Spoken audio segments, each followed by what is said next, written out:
What's up guys, it's Skill Up here. I hope you are doing awesome. I have had a fantastic week. I have been at the Activision offices this week talking about Destiny 2 stuff. I'm not allowed to talk about it yet, but I will be able to very soon, and I'm very pumped, so be sure to look out for that on my channel very soon. Guys, as always, there are timestamps in the description below so you can jump back and forward to the major items for the week, and with that, let's get started. At the gear vendor in the base of operations this week, there's a prototype performance mod turret damage 4%, which is a max roll. At the Dark Zone gear vendor, also in the base of operations, there is a prototype electronics mod here, 250 electronics, which is a mid roll, and 2,931 health, which is a low roll. At the advanced weaponry vendor in the base of operations, we do have an LVOA-C here, and it isn't too bad. It's got 21% enemy armor damage out of a max of 23.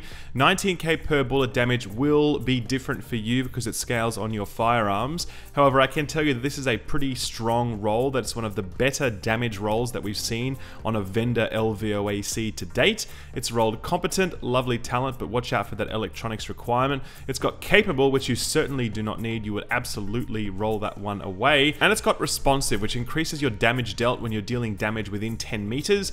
Very common that you will be dealing damage in those ranges in PvP. A little bit less so in PvE, where you're trying to keep your distance a little bit more. It's easier to control that engagement range. Regardless, this is a pretty solid LVOA. If you haven't picked up a good one yet, then I'd certainly recommend taking a good look at this one. Each week at the special equipment vendor, the exotic weapons change in terms of their talents and their damage rolls, so let's go through those briefly now. We have a Liberator that's rolled brutal, capable, and deadly. Not the best combination of talents, even though brutal isn't terrible.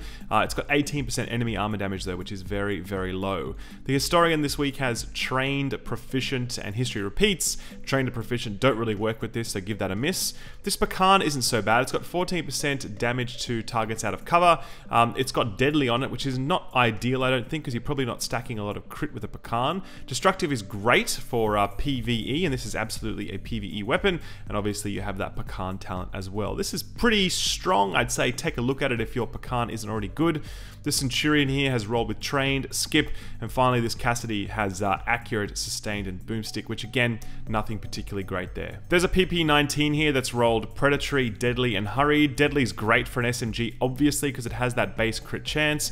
Predatory is obviously very strong from a sustained perspective, and hurried on a PP19 is awesome, makes it one of the best throughput-based PvE DPS weapons you can get your hands on. There's a tactical SASG here that's rolled talented, competent, and destructive. Talented, get rid of that. Competent, be wary of the electronics requirement, and destructive, great for PvE. This Tenacious mask has rolled 1255 electronics out of a max of 1272. It's rolled health on kill and burn resistance. Overall, a pretty solid combination of rolls there. There's also a prototype performance mod here that's rolled 2% critical hit chance on your pulse, which is a max roll. At the special blueprints vendor, we have some interesting blueprints this week. We do have the classic RPK 74. You probably don't want this, because if you're going to use an RPK, you're probably going to use the Pakhan, which is the weapon I spoke about a moment ago, the exotic. That has a higher base damage roll than anything you can roll on a blueprint, and it is suited to PvE. I'd kind of just wait for a good drop or a good vendor roll on a Pakhan rather than using this. The classic M60 is that big belt-fed LMG. You can get like 200 rounds available to you if you put an extended mag into it. Yeah, they used to be a lot more popular in the past, but now there's a lot more focus on burst damage in every context. Since we're a lot more squishy, we can't afford to stand out of cover and just wail on an enemy with an M60 as much as we used to be able to. So yeah, pick it up if you don't have it, but don't expect to get a lot of use out of it. The Firearms Gloves blueprint is great because it means you can roll Savage on your gloves, so do pick that up. And the holster allows you to roll Nimble, which is fantastic, and be aware that Nimble is going to get nerfed in the upcoming balancing patch. We don't have a date for that patch yet.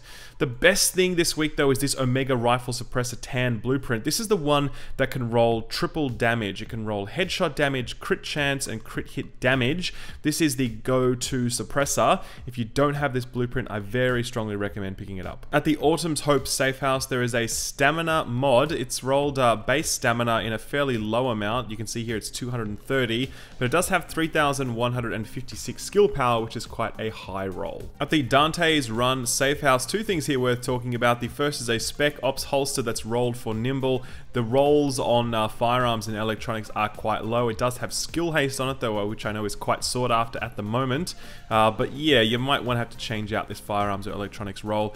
Secondly, we have this prototype performance mod, Seeker Mine damage 3.5% out of a max of 4%. Seeker Mine's still very, very strong in PvP. Do be aware that again, they are getting nerfed in the upcoming balancing patch. At Camp Hudson at the gear vendor, those of you going deep into healing, there's a rapid chest here. It's rolled base firearms though, which doesn't really work.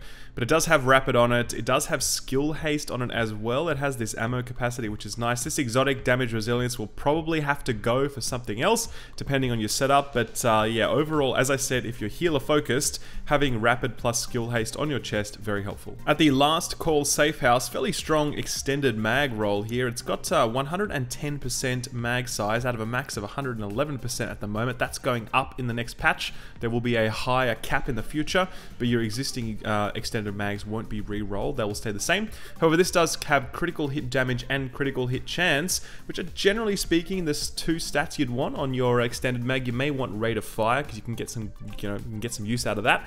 But this is still a pretty solid roll across an extended mag, so do take a look at that. Good chance it will be an upgrade for you. At the Ward safe house, there is a prototype performance mod here, Ballistic Shield Damage Resilience 4%. This reduces your damage taken when you have your shield out. If you are hit from the side or behind, it does not reduce the damage taken of your shield. At the East 64th Street DZ checkpoint, there is a prototype performance mod, Support Station Range 7.5%, which is a max roll. At the East 58th Street DZ checkpoint, we've got a Specialized backpack, which is pretty solid. It's 1217 firearms, which is okay. It's out of a max of 1272, kind of a mid-tier roll really. It's got 11791 skill power, which is a pretty strong roll in that slot, and ammo capacity in the minor attributes, which is exactly what we want. Specialized backpack is just a really good, really versatile backpack, so yeah, check it out. At the Park Avenue DZ checkpoint here, there is a classic M60 that's rolled for Destructive, Predatory, and Determined. Determined, probably get rid of that one, even though it's not so bad in that third slot there, given that you don't need to worry about the electronics requirement. Predatory, great sustained talent, and Destructive, awesome PvE talent. The classic M60 is definitely a PvE weapon. As I said, it's not what it once was, but if you'd like a good one, this is a good start. At the East 40th Street DZ checkpoint, there's one of those Omega Rifle Suppressor tans that I spoke about earlier. Headshot damage, crit hit damage, and crit hit chance. However, only the crit hit damage roll in this is maxed out. The other ones you can roll higher. So do buy that blueprint that I spoke about earlier. Roll a few of these until you eventually get something better than this. At the West 31st Street DZ checkpoint, there is a prototype performance mod here that's rolled Ballistic Shield Health 6.5% out of a max of 7.5. This is pretty good. It's definitely going to be your go-to mod if you are using your shield in PvE activities, particularly legendary difficulty or heroic incursions. At the DZ4 vendor, the only thing worth speaking about here is a firearms mod. It's rolled 235 firearms, which is a mid-tier roll, and it's rolled 3,206 health, which is also mid-tier. At the DZ3 vendor, the only thing worth talking about this week is a Paratrooper SVD, and even then it's not fantastic. It does have 170% headshot damage, which is exceptional. It does have Prepared, which works on this thing, absolutely. Dominant, it's terrible talent, absolutely roll it away. And Disciplined, I'm not a fan of on the SVD because you really want that on the bolt action rifles that hit really hard for each bullet.